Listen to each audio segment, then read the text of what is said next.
BNP chairperson Begum Khaleda জিয়াকে দেখতে রাজধানীর এভারকেয়ার হাসপাতালে গিয়েছেন প্রধান উপদেষ্টা ডক্টর মোহাম্মদ ইউনূস। বুধবার সন্ধ্যা ৭টার পর তিনি হাসপাতালে পৌঁছেছেন। এ সময় বিএনপি মহাসচিব মির্জা ফখরুল ইসলাম আলমগীর হাসপাতালের সামনে উপস্থিত ছিলেন। পরে প্রধান উপদেষ্টাকে খালেদা জিয়ার কাছে নিয়ে যান ডাক্তার এজেডএম জাহিদ হোসেন এবং ডাক্তার শাহাবুদ্দিন তালুকদার। হাসপাতালে প্রায় ২০ মিনিট ছিলেন প্রধান উপদেষ্টা। এই সময় তিনি খালেদা জিয়ার শারীরিক অবস্থার বিষয়ে চিকিৎসকদের সাথে কথাও বলেন।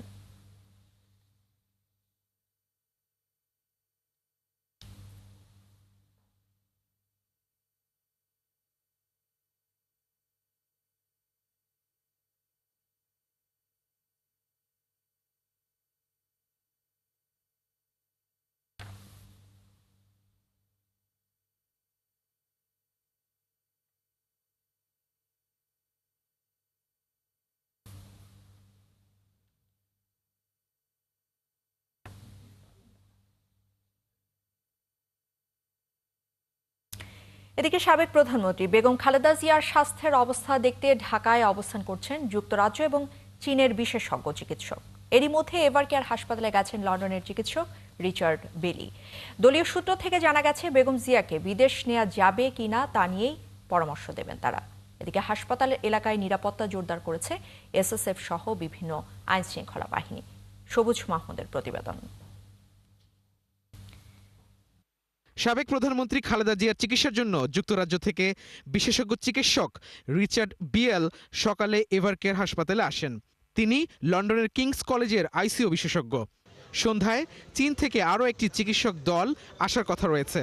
বিদেশি চিকিৎসকরা এসেছেন খালেদা জিয়ার বিদ্যমান মেডিকেল বোর্ডকে আরও বিশেষায়িত পরামর্শ দেওয়ার জন্য, যারা মূল্যায়ন করবেন বিএনপি চেয়ারপারসনকে বিদেশে নেয়ার মতো অবস্থা আছে কিনা। দলটির মহাসচিব মির্জা ফখরুল ইসলাম আলমগীর বলেছেন, বেগম জিয়াকে বিদেশে নেয়ার মতো শারীরিক অবস্থা পর্যবেক্ষণের পর তারেক রহমান দেশে ফেরার সিদ্ধান্ত নেবেন। এদিন সকাল থেকেই এভারকেয়ার হাসপাতালের সামনে খালেদা জিয়ার শারীরিক অবস্থার খোঁজখবর নিতে ভিড় করেন অনেকেই। আমি সকাল ৫টায় আসছি, ভোরে বরিশাল থেকে আসছি, এসে আমি এখানে অবস্থান করে আসছি যে তার কি হয়। ১৮ কোটি মানুষের মধ্যে একজন ব্যক্তি হলো যদি তা কবুল যদি হয়ে যায় আল্লাহ পাকে, সে দোয়ার উসিলায় আল্লাহ পাক তাকে আমাদের মাঝে ফিরে নিয়ে আসবে। এরই মধ্যে খালেদা জিয়াকে অতি গুরুত্বপূর্ণ ব্যক্তি ঘোষণা করে এসএসএফ সহ বিভিন্ন বাহিনীর মাধ্যমে হাসপাতাল এলাকায় নিরাপত্তা জোরদার করা হয়েছে। সিনিয়র নেতৃবৃন্দ আমাদেরকে বারবার নিষেধ করছে যে এখানে আমরা না আসার জন্য, কিন্তু আমরা তো ঘরেও থাকতে পারতেছি না। সারা দেশের মানুষ আজকে বারাক্রান্ত, ব্যথিত হৃদয়ে, কেউ ঘরে থাকতে পারছে না। এদিকে প্রধান উপদেষ্টা কার্যালয় জানিয়েছে, এসএসএফ এর নিরাপত্তা প্রোটোকল অনুযায়ী আগামীকাল ৪ ডিসেম্বর সকাল থেকেই এভারকেয়ার হাসপাতালের নিকটের দুটি মাঠে বাংলাদেশ সেনাবাহিনী ও বিমান বাহিনীর হেলিকপ্টার পরীক্ষামূলক অবতরণ এবং উড্ডয়ন পরিচালনা করবে। এ বিষয়ে কোনো ধরনের অপপ্রচার বা বিভ্রান্তি না ছড়ানোর অনুরোধও করা হয়। সবুজ মাহমুদ, ৭১, ঢাকা। বিএনপি চেয়ারপারসন বেগম খালেদা জিয়ার চিকিৎসা সহায়তায় যুক্তরাজ্য থেকে ঢাকা এসেছেন বিশেষজ্ঞ চিকিৎসক দল, আর রাতে আসবেন চীনের চিকিৎসকরা। খালেদা জিয়াকে বিদেশে নেওয়া হবে কিনা সে বিষয়ে মতামত জানাবেন তারা। এ বিষয়ে সবশেষ খবর জানতে সহকর্মী মেহেদী হাসান এই মুহূর্তে আমাদের সাথে যুক্ত হচ্ছেন। মেহেদী, এরই মধ্যে আমরা যেটা জানতে পেরেছি যে প্রধান উপদেষ্টা ডক্টর মোহাম্মদ ইউনূস বেগম খালেদা জিয়াকে দেখতে গিয়েছেন। একটু যদি আপনার কাছে জিজ্ঞেস করি যে আসলে সবশেষ কোনো তথ্য রয়েছে কিনা বা কোনো আপডেট রয়েছে কিনা আপনার কাছে। চলে যান শারীরিক খোঁজ খবর নিয়ে, পাশাপাশি দিনব্যাপী তো আছে, দিনব্যাপী রাতব্যাপী সকল ধরনের রাজনৈতিক নেতাকর্মীরা আসছেন।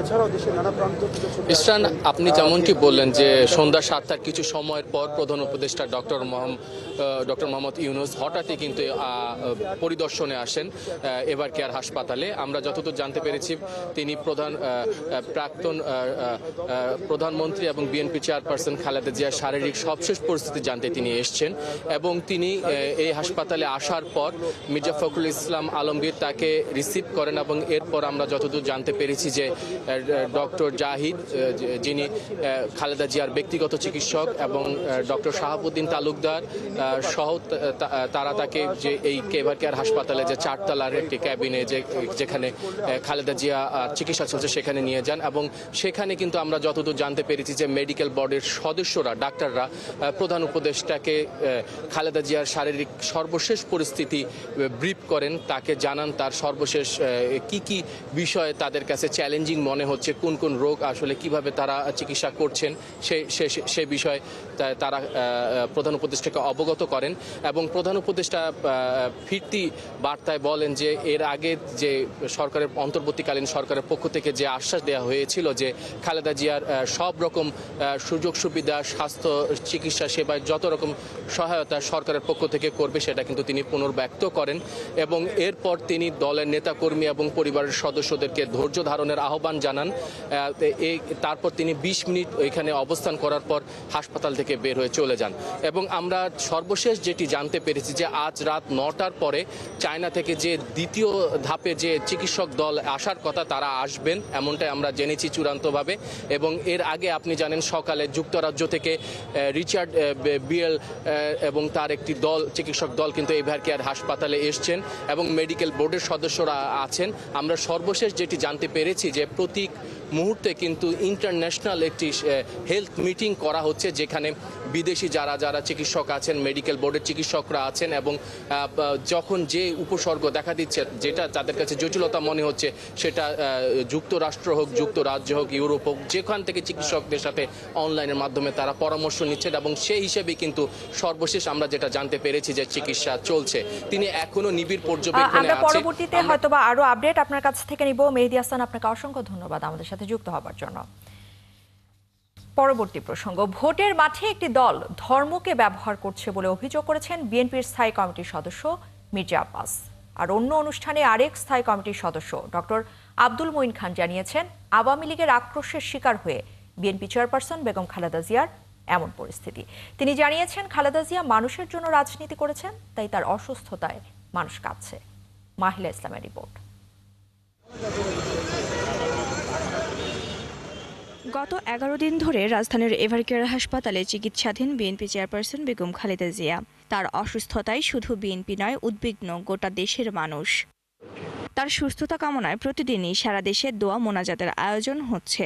এরই ধারাবাহিকতায় রাজধানীর সিদ্ধেশ্বরীতে এক মেডিকেল ক্যাম্পেইনের আয়োজন করে রমনা থানা বিএনপি, যেখানে যোগ দিয়ে খালেদা জিয়ার সুস্থতা কামনা করেন বিএনপির স্থায়ী কমিটির সদস্য মির্জা আব্বাস। সমসাময়িক ইস্যুতেও কথা বলেন তিনি। যারা একসময় বাংলাদেশ চায়নি তারাই এখন দেশ শাসন করতে চায় বলেও মন্তব্য করেন বিএনপি এই নেতা। কত বড় ধাপ্পা বাজেরা, বুকের ভিতরে কোরআন শরীফ আছে বলতেছে, মানে এখানে ছোট একটা কোরআন শরীফ থাকে, হ্যাঁ কোরআন শরীফ হাত দিয়ে বলছেন। তো এই ধরনের কথাবার্তা কাজকর্ম করতেছে। আমাদের রাসূল সাল্লাল্লাহু আলাইহি ওয়াসাল্লামের সঙ্গে অন্য ধর্মের বিষ্ণু কৃষ্ণ এদের সঙ্গে মিলিয়ে ফেলেন। এই সমস্ত লোকদেরকে একটু চিহ্নিত করবেন দয়া করে। এদিকে বিএনপি চেয়ারপারসন খালেদা জিয়ার রোগ মুক্তি কামনায় জাতীয়তাবাদী পল্লী চিকিৎসক অ্যাসোসিয়েশনের দোয়া মাহফিলে যোগ দেন দলের আরেক স্থায়ী কমিটির সদস্য ডক্টর আব্দুল মঈন খান। তিনি বাংলাদেশের কোটি কোটি মানুষের মঙ্গলের কথা চিন্তা। মঈন খানের অভিযোগ খালেদা জিয়া আওয়ামী লীগের আক্রোশের শিকার হয়েছেন। আক্রোশের শিকার হয়েছিলেন আমাদের দেশনেত্রী বেগম খালেদা জিয়া। আমরা অনেকে তখন দেশনেত্রী বেগম খালেদা জিয়াকে বলেছিলাম, এটা মিথ্যা রাজনৈতিক মামলা, আপনি কেন কোর্টে যাচ্ছেন, আপনি কেন সেখানে গিয়ে আপনি হাজির হচ্ছেন? তিনি বলেছিলেন আমি আইনের প্রতি শ্রদ্ধাশীল। এদিকে নয়াপল্টন দলীয় কার্যালয়ে খালেদা জিয়ার রোগ মুক্তির কামনায় দোয়া মোনাজাতের আয়োজন করা হয়। সেখানে দলটির সিনিয়র যুগ্ম মহাসচিব রুহুল কবির রিজভী বলেন, খালেদা জিয়া মানুষের জন্য রাজনীতি করেছেন, তাই তার অসুস্থতার কথা শুনে চারিদিক স্তব্ধ হয়ে গেছে।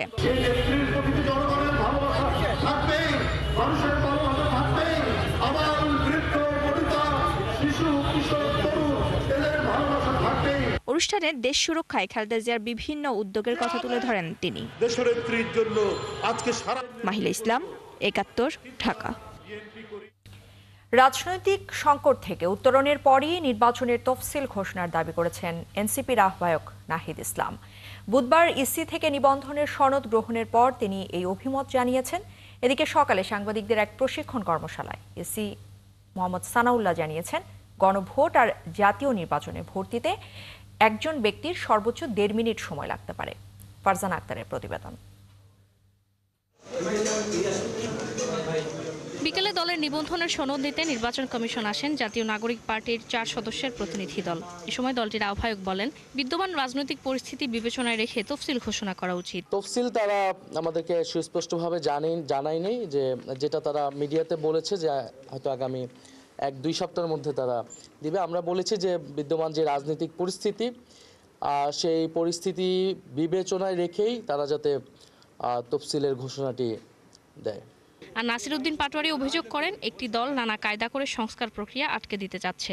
এই সময় বাংলাদেশে একটি দল কোর্টের মধ্য দিয়ে নির্বাচন কমিশনের ঘাড়ে বন্দুক রাখছে, তারা গুন্ডাতন্ত্র করছে সেখানে। অর্থাৎ ছোট ছোট যে দলগুলো রয়েছে সেই দলগুলোকে কয়েকটা সিটের লোভ দেখিয়ে বাংলাদেশের রাজনৈতিক যে বহুদলীয় গণতন্ত্র সেটাকে তারা হত্যা করার উদ্যোগ নিচ্ছে। এদিন এসএবিতে কর্মরত প্রতিবেদকদের প্রশিক্ষণ কর্মশালার আয়োজন করে নির্বাচন কমিশন। এখানে আলোচনা হয় সংসদ নির্বাচন ও গণভোট নিয়ে। সম্প্রতি হওয়া মক ভোটেরও অভিজ্ঞতা তুলে ধরেন একজন কমিশনার। আর এবারে যেহেতু 2টো করে ব্যালট ম্যানেজ করতে হবে, সময়ের ব্যাপারটা আমাদেরকে সবাইকে সংবেদনশীল হতে হবে। আপনারা দেখেছেন যে আমরা একটা অনুশীলন করে দেখেছি যে এখানে গড়ে যদি আমরা একদম ভালো ফ্লো রাখতে পারি, তাও আমাদের 1.5 মিনিট করে লাগে একজন একটা ভোটারের পরে আরেকটা ভোটারকে কেন্দ্রে ঢুকতে। আর গণভোটের ব্যালটে থাকা 4টি প্রশ্নের এক উত্তর নিয়ে ব্যাখ্যা দেন ইসি সচিব। এই 4টা প্রস্তাবনার ভিতরে আমার হয়তো 3টাতে আমি সম্পূর্ণ একমত, বা 2টাতে একমত, একটাতে আধা আধি, আর একটাতে একমত না। তো কাজে কিন্তু পুরো প্যাকেজটা দেখে তারপরে আবার সিদ্ধান্ত নিতে হবে হ্যাঁ অথবা না। এই জিনিসগুলো নিয়ে প্রচারণার কিন্তু খুব একটা ভালো সুযোগ আপনাদের। ভেঙে পড়া নির্বাচনী ব্যবস্থা এই কমিশন মেরামতের কাজ করছে বলেও মন্তব্য করেন তিনি। ফারজানা আক্তার, 71, ঢাকা। ফেব্রুয়ারির জাতীয় নির্বাচনে সশস্ত্র বাহিনী ভূমিকা রাখবে, যে ঐতিহাসিক নির্বাচন হবে বলে মন্তব্য করেছেন প্রধান উপদেষ্টা অধ্যাপক মোহাম্মদ ইউনূস।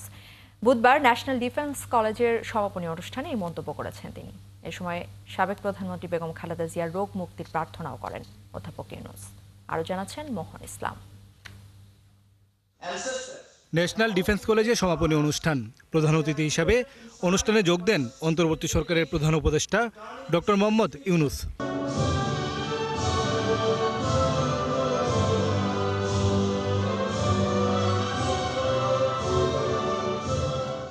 জাতীয় সঙ্গীতের মাধ্যমে শুরু হয় সমাপনী পর্ব।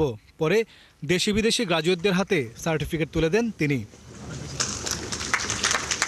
বক্তব্যের শুরুতে প্রধান উপদেষ্টা স্মরণ করেন মহান মুক্তিযুদ্ধ ও শহীদদের, স্মরণ করেন জুলাইয়ে আত্মদানকারীদেরও। This is a very special month of our historical victory in the war of liberation. গ্রাজুয়েটদের উদ্দেশ্যে প্রধান উপদেষ্টা বলেন, তাদের অর্জিত জ্ঞান দেশের উন্নয়ন ও নিরাপত্তায় যেন ব্যবহার করে। As future leaders, you are tasked with leveraging this unique geostrategic advantage to foster sustainable growth and development for our nation. As I have learned, the National Defense Course is a strategic level course and prepares the participants to understand and analyze national security, engages in a strategic decision-making, and enhances their leadership skills. এ সময় সাবেক প্রধানমন্ত্রী বেগম খালেদা জিয়ার রোগ মুক্তির জন্য দোয়া করেন প্রধান উপদেষ্টা। Let us pray to Allah, along with all the people of Bangladesh, for the speedy recovery of our former Prime Minister and our national leader, Begum Khaleda Zia, who is struggling with her life. দেশের সংকট ও রাজনৈতিক অস্থিতিশীলতায় সশস্ত্র বাহিনীর ভূমিকার প্রশংসা করে প্রধান উপদেষ্টা বলেন, ফেব্রুয়ারির নির্বাচনে তাদের গুরুত্বপূর্ণ ভূমিকা থাকবে। Still, you will have to play a very historical role very soon in our national election and referendum in February, coming February, to make it not only a historical landmark, also a peaceful and festive, make it a festive occasion for all voters who turn out to vote. And the nation will remember with pride they really had a historical occasion to turn the country around. পরে 3 বাহিনীর প্রধানদের সাথে নিয়ে national defence college ঘুরে দেখেন প্রধান উপদেষ্টা professor Mohammad Yunus. মোহন ইসলাম, 71, ঢাকা। ত্রয়োদশ জাতীয় সংসদ নির্বাচন আয়োজনে সব ধরনের কার্যক্রম স্থগিত চেয়ে হাইকোর্টে রিট করা হয়েছে। বুধবার সংশ্লিষ্ট শাখায় আবেদন করেন বাংলাদেশ কংগ্রেসের মহাসচিব আইনজীবী মোহাম্মদ ইয়ারুল ইসলাম। এদিকে 24 ঘন্টার মধ্যে আগের সীমানার আলোকে বাগেরহাটের 4টি আসন পুনর্বহালের নির্দেশ দেন হাইকোর্ট। আরো জানাচ্ছেন সৈকত সাদিক।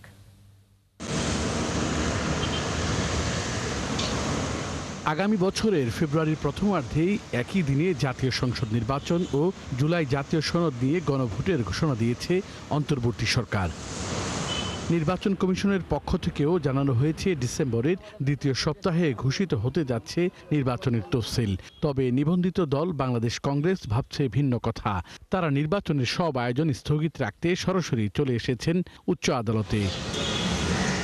সুপ্রিম কোর্টের সংশ্লিষ্ট শাখায় রিট করেছে দলটি। আমরা এই জন্য আজকে রিট করেছি যে ডিসিদেরকে যাতে রিটার্নিং অফিসার না করা হয় এবং সহকারী যারা ইউনো আছে তাদেরকে সহকারী রিটার্নিং অফিসার যাতে না করা হয়। এবং আমরা চাইছি যে একটা ইলেকট্রাল সার্ভিস কমিশনের মাধ্যমে নির্বাচন কমিশনের যত লোকবল তাদের মাধ্যমে নিয়োগ হবে। এটা বাস্তবায়ন না হওয়া পর্যন্ত আমরা নির্বাচনের সকল কার্যক্রম স্থগিত চেয়েছি।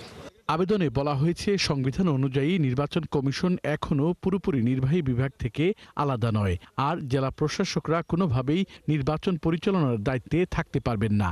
সিভিল সার্ভিসেতে যারা আসে বা ক্যাডার সার্ভিসে যারা আসে তাদেরকে এই নির্বাচন কমিশন কোনো কথা শোনাইতে পারে না।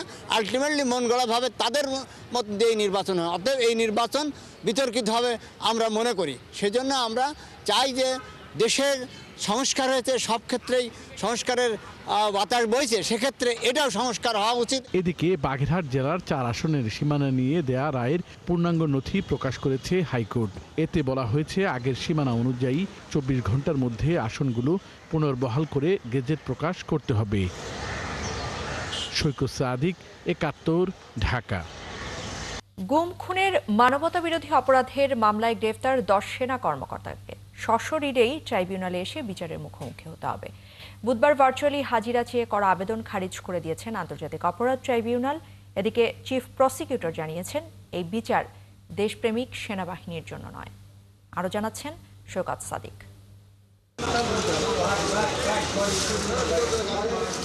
বুধবার শেখ হাসিনার সরকার আমলে র্যাবের টিএফআই সেলে গুমের ঘটনায় দায়ের হওয়া মামলায় অভিযোগ গঠনের উপর শুনানি হয়।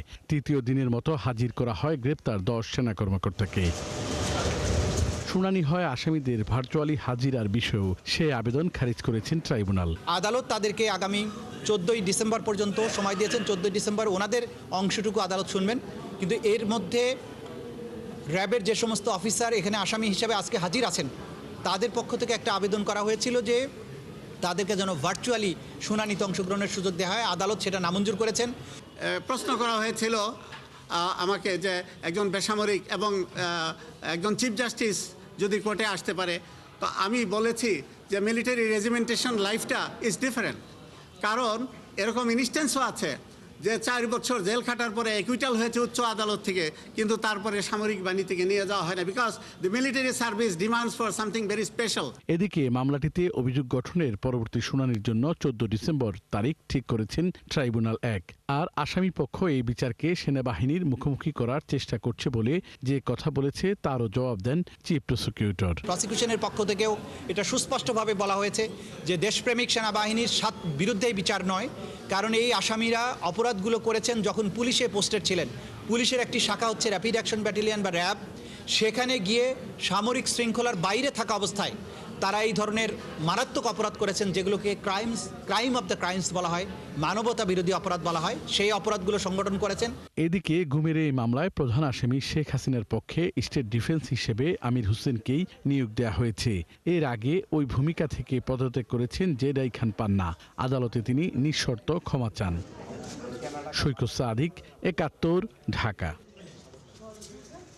প্রস্তাবিত ঢাকা সেন্ট্রাল ইউনিভার্সিটি অধ্যাদেশ জারির দাবিতে আগামী রোববার থেকে শিক্ষা ভবনের সামনে লাগাতার অবস্থান কর্মসূচির ঘোষণা দিয়েছেন 7 কলেজের শিক্ষার্থীরা। বিকেলে ঢাকা কলেজের সামনে ব্রিফিংয়ে এই ঘোষণা দেওয়া হয়। ব্রিফিংয়ে আন্দোলনকারীরা বলেন, বৃহস্পতিবারের মধ্যে অধ্যাদেশ জারি না করলে রোববার থেকে অনির্দিষ্টকালের জন্য শিক্ষা ভবনের সামনে প্রত্যেকটি শিক্ষার্থী অবস্থান নেবেন। এর আগে দ্রুত অধ্যাদেশ জারির দাবিতে দুপুর 2টার পর ঢাকা কলেজের সামনের সড়ক অবরোধ করেন তারা। এতে ওই সড়কে যান চলাচল বন্ধ হয়ে যায়। প্রায় 1.5 ঘন্টা পর বেলা 3:30টার দিকে শিক্ষার্থীরা সড়ক থেকে সরে গেলে যানবাহন চলাচল শুরু হয়। আমাদেরকে বলা হয়েছে ডাটা কলেজে আমরা কি করি, নিজেদের মেয়েরা কি করে, আমরা বলছি এখানে আমাদের প্রশাসন। এখন যেহেতু প্রশাসকের কাছে আসা যাবে না, প্রশাসক আমাদের কলেজে যাবে। যদি না যায় এই প্রশাসক পদত্যাগ করতে হবে। লাভ নাই, তারা জানেই না কিছু, তারা শুধু আমরা জানি না। তো আপনারা কে জানেন? আছেন ৭১-এ চলছে সংবাদ সংযোগ। এবারে দেশের বাইরের খবর। শ্রীলঙ্কায় ঘূর্ণিঝড় ডিটওয়ের প্রভাবে সৃষ্ট আকস্মিক বন্যা এবং ভয়াবহ ভূমিধসের পর সেখানে মানবিক সহায়তার হাত বাড়িয়েছে বাংলাদেশ। প্রায় 10 টন ত্রাণ সামগ্রী পাঠানো হয়েছে সেখানে। আর এই ত্রাণ নিয়ে যাচ্ছে 17 সদস্যের একটি প্রতিনিধি দল। সকাল 9টায় বাংলাদেশ বিমান বাহিনীর উড়োজাহাজে শ্রীলঙ্কার উদ্দেশ্যে রওনা দেয় কনভয়টি। বিস্তারিত জানাচ্ছেন নাদিয়া শারমিন। ঘূর্ণিঝড় ও ভূমিধসের ঘটনায় শ্রীলঙ্কায় সরকারি হিসেবেই 334 জনের মৃত্যু হয়েছে, নিখোঁজ আরও অন্তত 20,000-এর বেশি মানুষ। ক্ষতিগ্রস্ত হয়েছে 20,000-এর বেশি ঘরবাড়ি। আশ্রয়হীন হয়ে পড়ায় 1,23,000-এর বেশি মানুষকে সরিয়ে নেওয়া হয়েছে অস্থায়ী আশ্রয় কেন্দ্রে। এ অবস্থায় জরুরি ত্রাণ নিয়ে শ্রীলঙ্কার পাশে দাঁড়ালো বাংলাদেশ। 10 টন ত্রাণ নিয়ে সকাল 9টায় বাংলাদেশ বিমান বাহিনীর একটি পরিবহন বিমান শ্রীলঙ্কার উদ্দেশ্যে রওনা দেয়।